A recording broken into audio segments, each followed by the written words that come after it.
I know that in your book, Performance at the Limit, Niki Lauda wrote the foreword. And you've spoken in the past about how business savvy he was. So tell me a little bit more about that. Yeah, I think he's an amazing character. Sadly, no longer with us. But he, I think for me, the thing that came over, and we had an interview with him at the Belgian Grand Prix for the third edition of the book, and that's when he agreed to write the foreword and everything. He's a very straightforward guy. There's no airs or graces, but he really does care. He really cares about the people, and there's a really good book by Maurice Hamilton.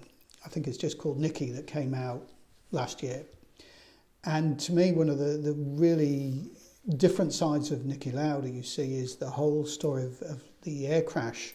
There was a tragic crash of a Lauda airplane, and there was a technical fault with the aircraft, but nobody realised that at the start, and it was his whole engagement and totally commitment in working with his employees, with Boeing, who were the aircraft manufacturer, with the relatives as well. And that's what comes over. He's someone who's very committed and caring.